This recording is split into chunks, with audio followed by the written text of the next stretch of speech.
saludo, estimados hermanos. Es un privilegio iniciar este día en el Señor, dándole gracias a Dios por el regalo tan maravilloso, tan extraordinario de tener una mamá, de las madres. Así que deseamos transmitirle a cada una de las madres que nos está sintonizando y a cada una de las personas que nos sintonizan también, por favor hagan llegar nuestras felicitaciones en este día tan especial a ese ser tan extraordinario que llamamos madre.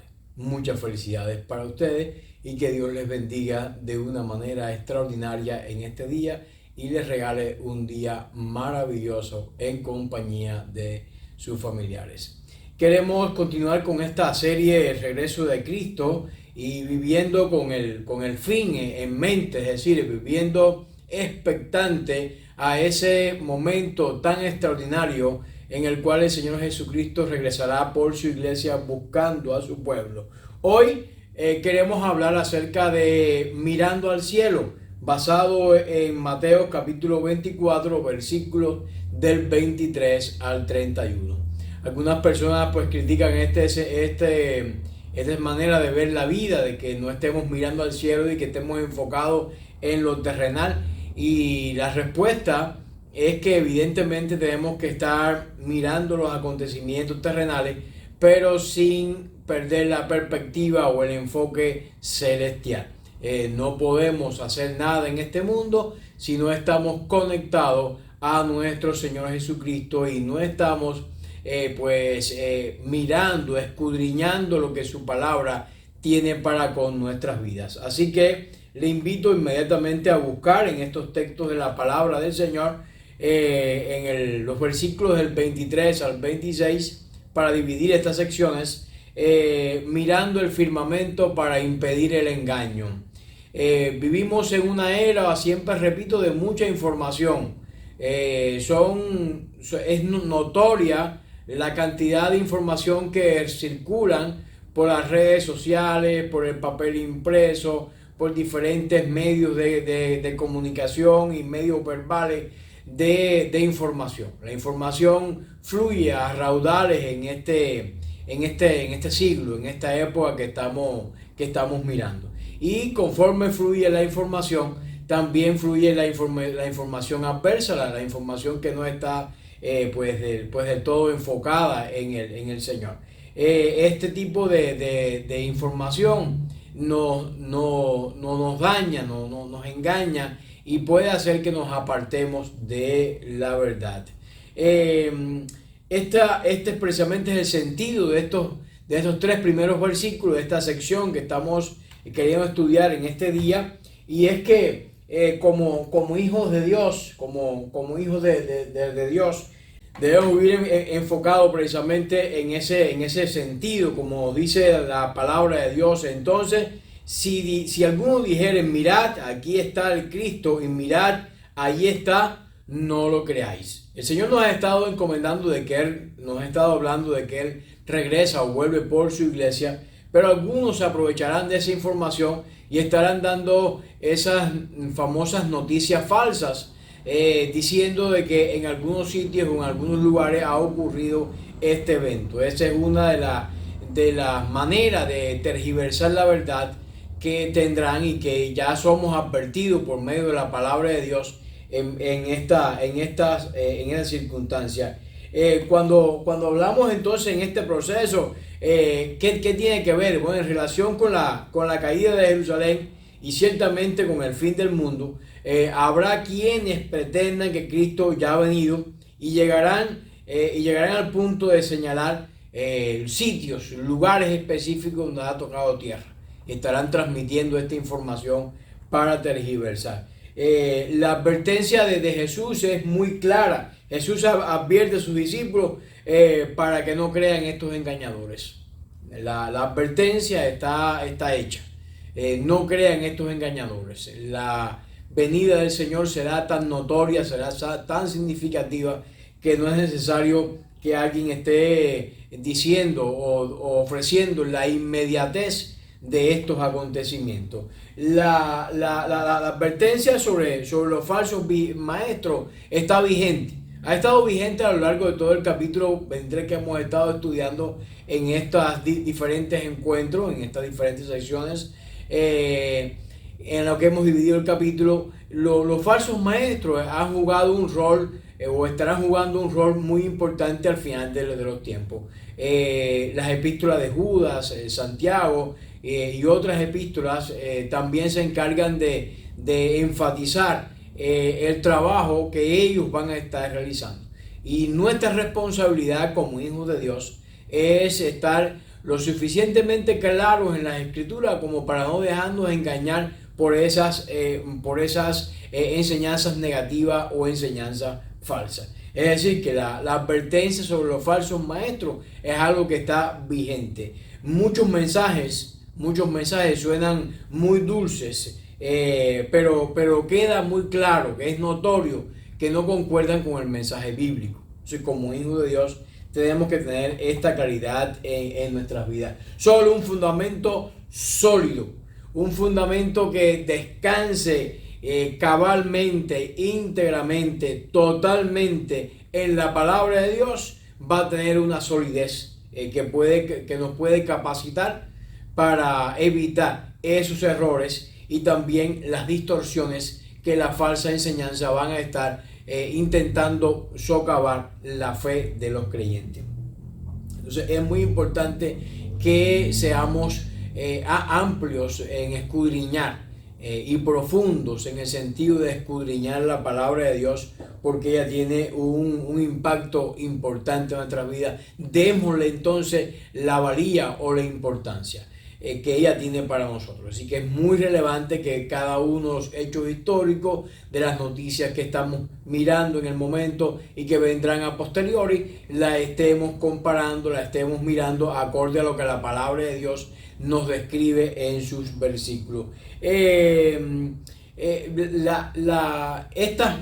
Estos falsos maestros, con la idea de tergiversar, va a estar lógicamente depositada en malos siervos. Así que el versículo 24 dice de la siguiente manera: porque se levantarán falsos cristos y falsos profetas, y harán grandes señales y prodigios, de tal manera que engañarán, si es posible, aún a los escogidos. Miren lo que el texto nos está diciendo. Es muy dramático lo que la historia nos está diciendo.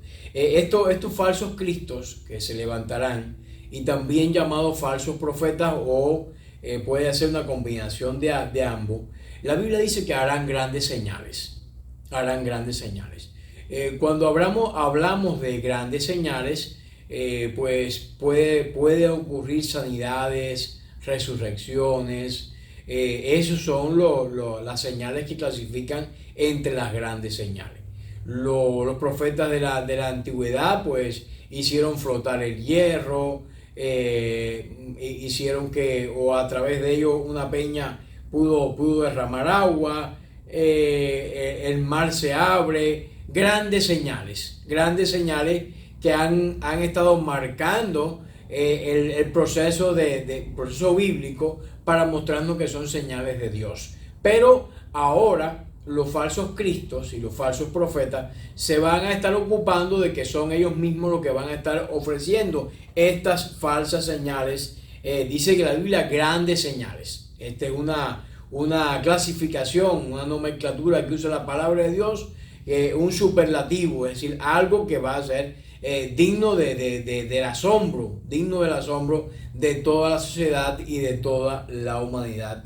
Para así, incluso no se queda la palabra, la Biblia en esos márgenes, sino que añade y prodigios, cosas prodigiosas, de tal manera que engañarán, y vean ustedes, que engañarán, si es posible, aún a los escogidos.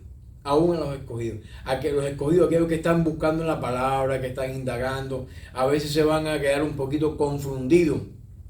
Recordemos a aquellos discípulos que Juan mandó a preguntarle: ¿será este el Cristo o esperamos a otro? Había lógicamente en la pregunta un poquito de confusión, que el Señor se encargó con su respuesta de disipar. pero existían algunos elementos en ellos que le hacían notorio que estaban un poquito confundidos, o al menos querían saber con certeza una respuesta precisa para poder estar seguros. Así serán algunos escogidos. Si es posible, dice la Biblia, que ellos también serán engañados. Algunos de ellos, como nos describe la palabra de Dios, los falsos cristos van a pretender ser Cristo. Los demás, los falsos profetas, como nos dice el texto, dice que son aquellas personas que están o que dicen lo que ellos van a estar profetizando en ese tiempo. En tiempos de persecución, aún los creyentes fieles le costará permanecer fiel. En tiempos difíciles resulta difícil permanecer fiel. Las 999 mujeres de Auti es un libro que yo recomiendo altamente. Acabo hace unos quincenas de leerlo. Narra las peripecias, la historia real de un grupo de mujeres, las primeras de ellas, que inauguraron algunos de los campos de concentración que la Alemania nazi estuvo estableciendo o hizo establecer. Y habla de cómo esas muchachas, pues sufrieron un poquito, poco de erosión en su fe y en sus principios por la dureza del clima que le había correspondido vivir. Los tiempos, evidentemente, que está describiendo Mateo 24, son tiempos muy consternados, son tiempos muy difíciles y cuesta en tiempos difíciles mantenerse fiel. Para evitar ser engañados por los falsos mesías, debemos entender que el regreso de Cristo es algo inconfundible. No nos hace falta que alguien diga fue allá o fue aquí. Será algo notorio, evidente. No hace falta ser anunciado. Es algo que va a ser pero tan extraordinario que, como dice la Biblia, todo ojo le verá. Todo el mundo va a ser impactado por la grandeza de ese acontecimiento. Entonces no podemos dejarnos engañar por las sutilezas del enemigo y decir fue aquí, fue allá, fue en este tiempo, será en el otro. No podemos engañarnos en ninguna de esas cosas. Es decir, la venida del Señor será un evento inconfundible. Entonces verán al Hijo del Hombre que vendrá en las nubes con gran poder y gran gloria. Es decir, vendrá en las nubes con gran poder y gran gloria. El versículo 24 nos habla que por medio de un poderoso despliegue. ¿Y cuáles son estos procesos de despliegue? Bueno, habrá señales, hechos sobrenaturales que señalan o que dan pie o dan poder a los que lo realizan. En segundo lugar, maravillas o prodigios, como dice el texto en el versículo 24. Los mismos hechos asombrosos considerados ahora con un carácter inusitado por efecto de los espectadores. Estos engañadores van a tratar entonces de desviar la atención de ese evento extraordinario que está por venir con eventos que van a ser con señales, con maravillas, con prodigios, pero que no son ni, como decimos vulgarmente, ni la chancleta del evento que estamos esperando. Estos engañadores van a tratar de desviar, si fuera posible, dice la Biblia, aún a los escogidos.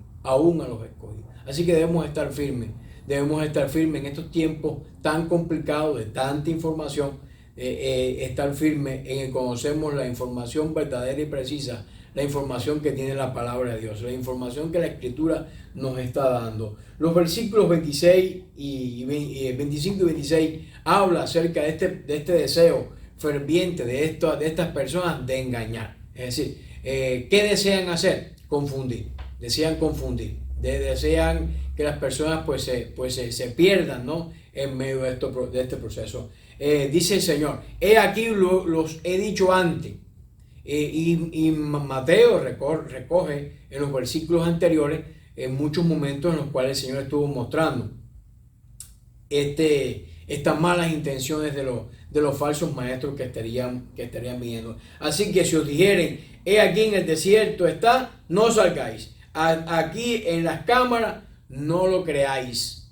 No lo creáis. Cuando hablamos de estos eventos, con mucho amor, el Señor Jesucristo, el Maestro, hace provisión a sus discípulos de la enseñanza esencial o elemental para que logren lidiar contra los falsos maestros con sus señales y sus prodigios, lo logren desenmascarar. Cuando la prueba feroz llegue, ellos nunca podrán decir, qué extraño e inesperado, porque el Señor nos ha advertido y nos ha advertido de una manera clara que eso sucederá, porque el Señor nos ha preparado para esto. ¿Por qué no nos avisó?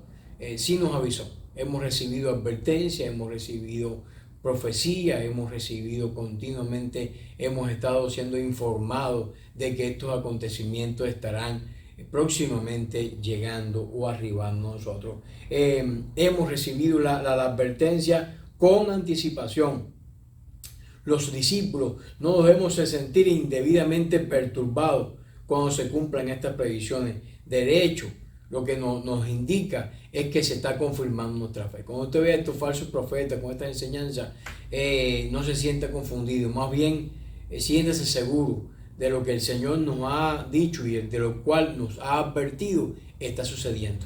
Siéntese más bien seguro, porque si eso se está cumpliendo, el resto de las profecías también se estarán cumpliendo. Si alguien tiene que decirnos que el Mesías ya vino, quiere decir exactamente que no es verdad.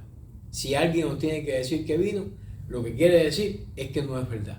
¿Saben por qué? Porque la venida de Cristo será obvia para todos, notoria para todos.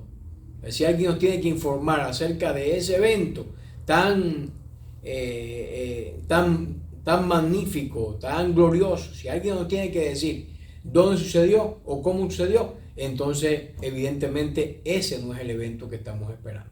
Evidentemente ese no es el evento que estamos esperando. En los días pues por venir, Jesús veía dos peligros que estarían amenazando a la iglesia, y debemos como iglesia, como hijos de Dios, cuidarnos de estos peligros. Uno de ellos lo hemos estado mencionando en los versículos anteriores, los falsos dirigentes. Un falso dirigente es una persona que trata de propagar su propia versión de la verdad, más bien que la verdad que se encuentra en Jesucristo. Es una persona que trata de vincular a otro consigo mismo, más bien que conectarlo o vincularlo con Jesucristo. Las consecuencias inevitables de estos falsos dirigentes es divisiones, producen divisiones. Es lo que hacen, producen divisiones en lugar de edificar, en lugar de construir un proceso de unidad. La prueba de cualquier dirigente es si se parece a Cristo, está con Él. Si no se parece al Señor, entonces tenemos que poner algún compás de espera, alguna luz de advertencia. Algún peligro está rondando. El segundo peligro de los tiempos que se avecinan es el desaliento. Los creyentes nos desalentamos. En esta etapa de la pandemia hay un número creciente de personas que están experimentando mucha depresión, mucho temor, pánico. Hay personas que están, es increíble lo que está sucediendo en el ámbito psicológico en el mundo entero. El desaliento cobra ánimo e incluso puede cobrar o tomar presas dentro de los propios hombres de fe, de los propios hombres y mujeres de Dios. En algunos casos es porque el amor de ellos se enfriará, como nos habían dicho los versículos anteriores. ¿Por qué razón? A causa de la impiedad que se vive en este mundo. Las personas comienzan a dudar, pero bueno, ¿hasta dónde vamos? Es cada día más maldad, es cada día más envidia, es cada día más avaricia, es cada día peor. algunas personas se deprimen cuando hablan de esos eventos. El verdadero cristiano es aquel que se mantiene en su fe aún cuando se encuentra en las mayores dificultades. Aún cuando se encuentra en las mayores dificultades. Que las circunstancias no lo descorazonan, sino que las circunstancias hacen que él se vuelva a su Dios y mire a su Dios y se enfoque y se acerque cada vez más a su Padre Celestial.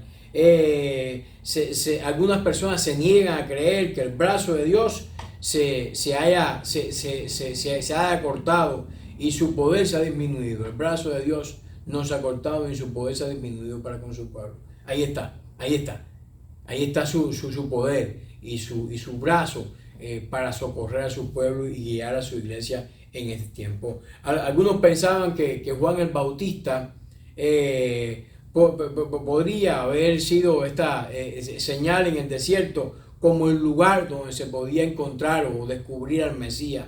No es ahí, será algo tan notorio y por eso dice que estará en el desierto, porque Juan apareció y ministraba en el desierto, vivía en el desierto y tenía cierta indumentaria o apariciones un poco estrafalarias que eran dignos de pensar, y las cosas que decían eran extremadamente profundas y diferentes a lo que el resto de las personas de su época decían. Así a veces algunos piensan que entonces por eso decía que en el desierto Jesús no va a ser de esa manera, va a ser algo tan notorio. Otros creen como si Cristo fuera uno de los pocos iniciados, el jefe de una fraternidad privada, que no se va a revelar a más nadie, sino a un grupo selecto, como la celebración de la cena o como el evento de la transfiguración. Un grupo selecto son las personas que van a estar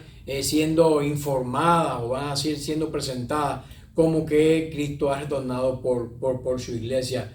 No es así, no es así. En realidad la verdad es todo lo contrario. En aquel día no será necesario salir a buscar del Cristo como si fuera a encontrar en un lugar árido, desierto o en el rincón oscuro de una habitación privada. No, todo ojo le verá. En todo sitio el Señor va a estar presente. Y eso es lo que el Señor se encarga de demostrarnos en estos primeros versículos que estamos intentando presentar. En segundo lugar, miremos el firmamento, porque de él viene la promesa. Será un evento visible, será un evento visible y será un evento también trascendente. Es lo que el Señor nos está mostrando en su palabra, porque como el relámpago que sale del oriente y se muestra hasta el occidente, así será también la venida del Hijo del Hombre.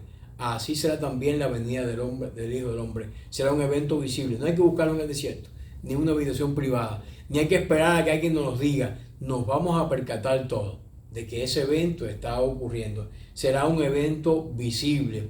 En estos mes de mayo que está transcurriendo, ya suenan algunos rayos, algunos truenos, y a veces sabemos que las tormentas se ponen como demasiado complicadas, ¿no?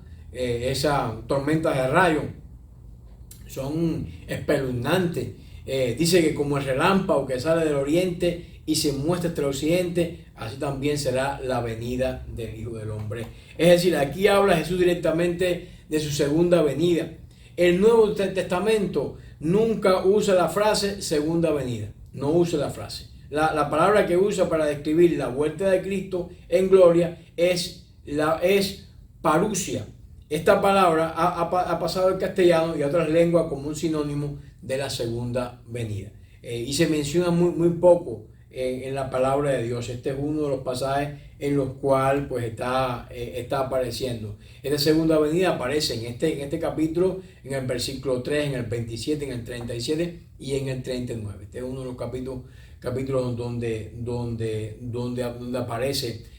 Ya les digo, no son muchos y estamos mencionando algunos lugares donde esta palabra aparece. Lo interesante es que la palabra corriente o el uso corriente que tenía esta palabra es que anuncia la llegada de un gobernador a su provincia, o de un rey a su súbdito, y describe la llegada de alguien con autoridad y con poder.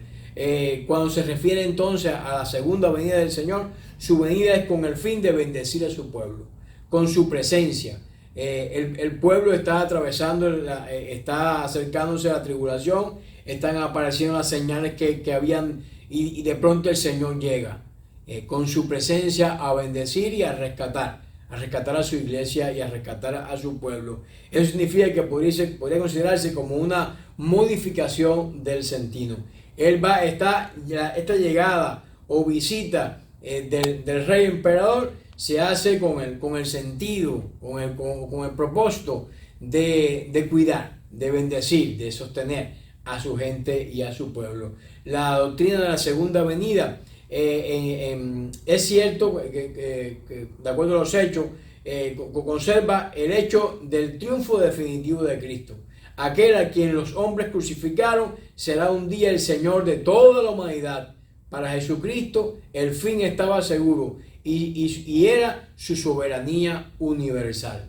En segundo lugar, conserva el hecho de que la historia se dirige a alguna parte. Algunas veces se ha supuesto que la historia iba precipitadamente a un caos cada vez más salvaje y que no es nada más que la historia de los pecados y las locuras humanas. Algunas veces se ha supuesto que la historia era cíclica y que al mismo ciclo de cosas sucedían una vez tras otra. Los estoicos creían que hay ciertos periodos fijos y que al final de cada uno se destruye el mundo con una gran conflagración y que entonces la misma historia tiene luego un nuevo detalle.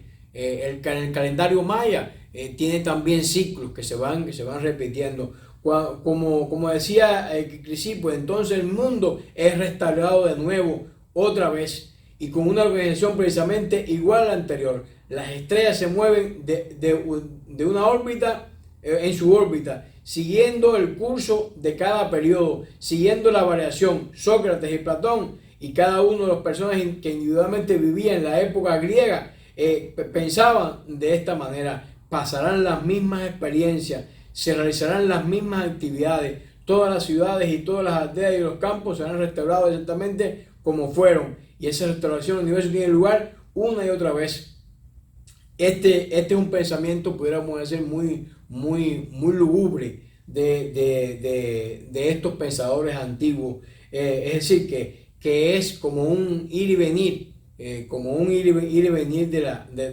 la historia. Este evento, la segunda venida, tiene un propósito diferente, tiene un propósito de un punto final, y el mundo se dirige hacia ese evento, la segunda venida, el retorno de Jesucristo en busca de su iglesia y de su pueblo. Por eso este evento visible se refiere en el sentido de la comparación, así como el relámpago que tiene un resplandor tan brillante que se ve claramente de un extremo del cielo al otro. Así la venida de Cristo ocurrirá de tal modo que no te hace falta que nadie te lo anuncie. Todo ojo le verá. Todo ojo le verá. Lo dice claramente la palabra de Dios. En el versículo 28 dice: porque donde quiera que estuviere el cuerpo muerto, allí se juntarán los buitres. Donde quiera que estuvieran el cuerpo muerto, allí se juntarán los buitres. En cuanto al tiempo de su venida, una pregunta que desde los discípulos hasta ahora nos hacemos con mucha frecuencia, y es una de sus razones. El Señor está diciendo: donde está el cadáver, ahí se juntarán los buitres. Job 39:30 dice: donde hubiera cadáver, ahí está ella. Los buitres se precipitan sobre un cadáver cuando la moral espiritual del mundo degenerado a un punto similar a la carroña. En otras palabras, cuando el Señor juzga que se ha colmado la copa de la iniquidad de este mundo, entonces y no antes vendrá Cristo.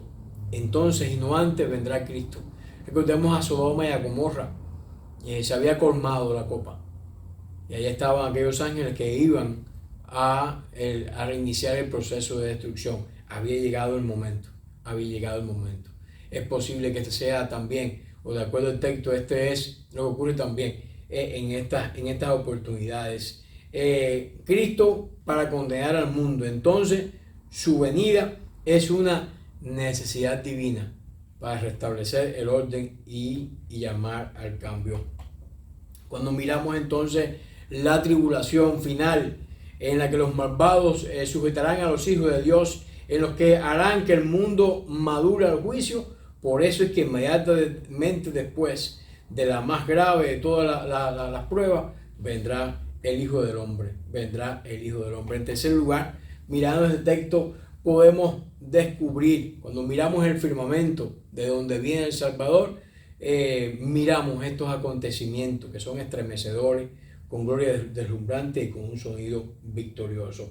Dice así la palabra de Dios: inmediatamente después de la tribulación de aquellos días, el sol se oscurecerá y la luna no dará resplandor, y las estrellas caerán del cielo, y las potencias de los cielos serán conmovidas, y las potencias de los cielos serán conmovidas.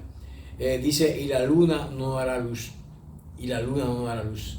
Este es un versículo tremendo, el versículo 29. Ha estado marcado en muchos profetas.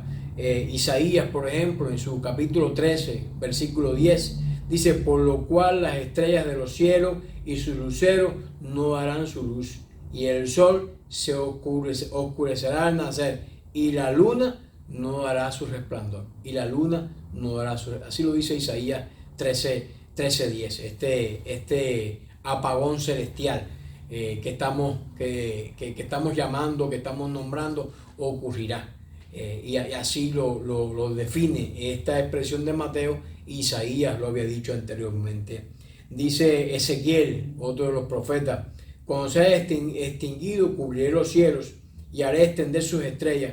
El sol cubriré con nublado y la luna no hará resplandecer su luz. Así lo describe Ezequiel. Otros como Joel, en Hebreos, en Apocalipsis, hablan de este mismo, llamemos, apagón celestial. Este apagón celestial. Cuando miramos en la palabra de Dios, dice, inmediatamente después de la tribulación de aquel día, el sol se oscurecerá y la luna no dará su resplandor. Pero hay más eventos que nos cuentan que nos habla esta porción de las Escrituras. Dice, y las estrellas caerán del cielo. Isaías también lo había definido de esa manera. Isaías 34:4. Y todo el ejército de los cielos se disolverá, y se enrollarán los cielos como un libro. Y caerán todos sus ejércitos, como se caen las hojas de la parra, y como se cae la de la higuera. Isaías lo había dicho. Pero en Apocalipsis capítulo 6, versículo 13, también se habla de esa caída de las estrellas.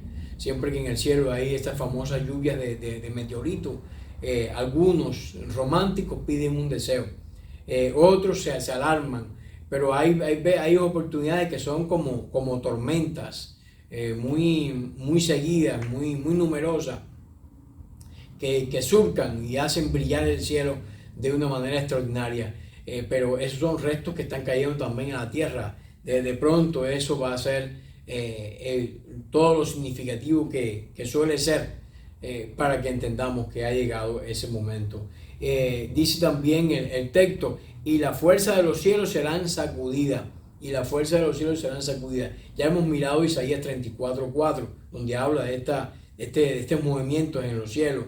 Pero también Ageo, en su capítulo 2, versículo 6, dice de la siguiente manera, así dice Jehová de los ejércitos, de aquí a poco yo haré temblar los cielos y la tierra, el mar y la tierra seca. De aquí a poco ocurre ese cumplimiento. Lucas lo había dicho, y Apocalipsis 6:13, que también lo hemos citado en todo lo largo de este texto, nos habla de estos eventos que estarán seguidos de la gran tribulación. Inmediatamente después de la tribulación de aquellos días, el sol se oscurecerá y la luna no dará su resplandor, y las estrellas caerán del cielo y las potencias de los cielos serán conmovidas. Así nos dice la palabra de Dios. Esto evidentemente es un cuadro muy vívido. Mientras la tierra está bañada con la sangre de los santos en la tribulación más terrible de todos los tiempos, repentinamente el sol se oscurece.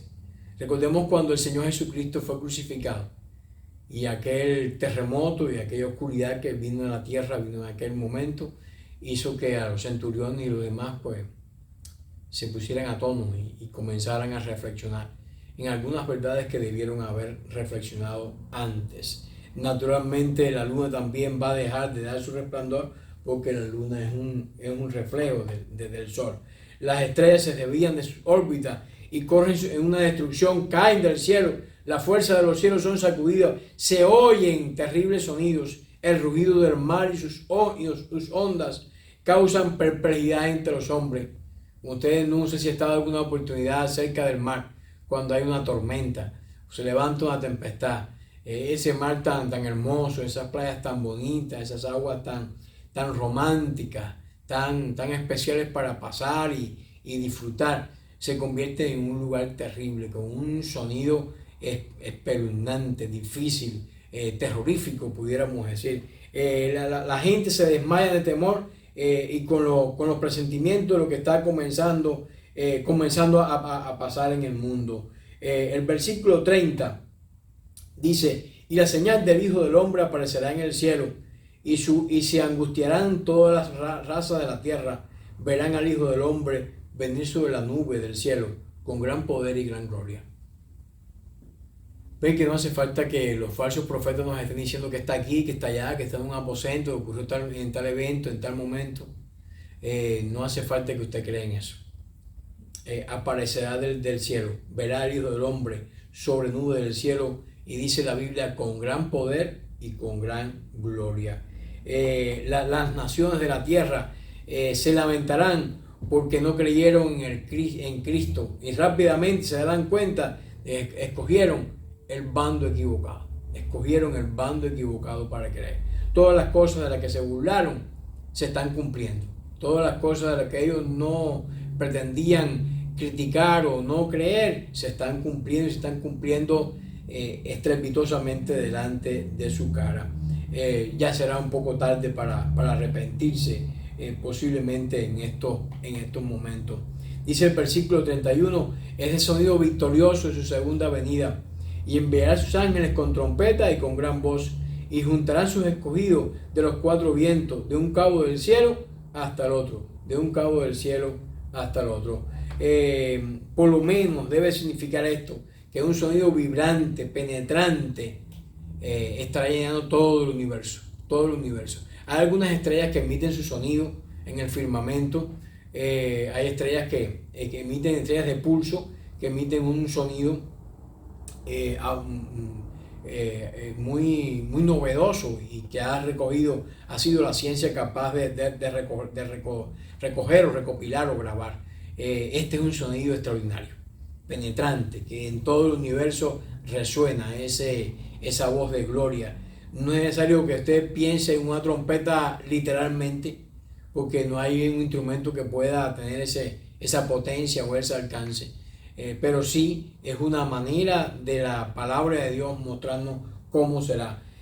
No se nos revela qué fuerza de la naturaleza está usando Dios para producir este sonido, pero cuando sopla el viento provoca un sonido a veces ensordecedor. No sabemos si será el aire, será el mar, será el terremoto. Cuando hay un terremoto también es un poco difícil. Un hecho no puede ser puesto en duda. Para los creyentes este sonido estará lleno de alegría. Para usted y para mí ha llegado el Señor. Este es un sonido que nos llena de alegría. Anuncia la venida de aquel que con gozo proclamamos como el Rey de Reyes y Señor de Señores. Al fin ha llegado el momento. Al fin el Señor ha retornado y ha llegado por su pueblo. Será el cumplimiento de la ordenanza de las trompetas que se encuentra en Levítico 25 y que proclaman libertad a través de todo el universo para todos los hijos de Dios. En otras palabras, un jubileo eterno ha llegado. Un jubileo eterno ha llegado. Están sonando las trompetas de esta manera o de esta forma. Ahora, de acuerdo a las Escrituras, cuando suene la trompeta, ocurrirán grandes acontecimientos en rápida sucesión. Los ángeles se unirán a los elegidos de los cuatro vientos, es decir, en todo lugar. ¿Con qué propósito? El cuadro bíblico aparece en los versículos siguientes, el capítulo siguiente, Mateo 25, del 31 al 40, lo cual es muy significativo. Cuando el Señor comienza a descender, las almas de los redimidos dejan sus moradas celestiales. 1 Tesalonicenses 4:14. Y se unen a sus respectivos cuerpos. Los santos que aún vienen de la tierra en el monte de la venida de Cristo, en un momento son transformados, dice la Biblia, en un cerrar de ojos, en un abrir y cerrar de ojos. 1 Corintios 15:52.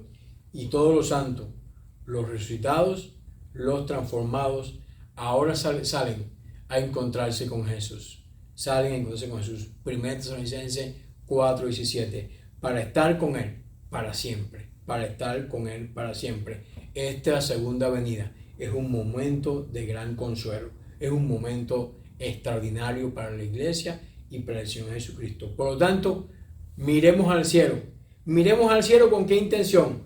Para impedir el engaño, para que no sea engañado, porque del cielo viene la verdad. Del cielo viene la verdad, para que usted no sea engañado. En segundo lugar, miremos el firmamento, porque de él viene la promesa. Dios ha prometido que volverá, y desde ese lugar viene. Y miremos al cielo, porque de ahí es donde viene el Salvador, en su segunda venida, a buscar a su pueblo, a buscar a su iglesia. Por lo tanto, estemos entonces atentos y mirando los acontecimientos que estemos. Y una vez más, estamos reiterando nuestra felicitación a cada una de las madres, y permíteme orar por cada uno de ustedes en este tiempo. Padre, bendice a mis hijos, a tus hijos, Señor, a mis hermanos, a tu pueblo, a mi pueblo.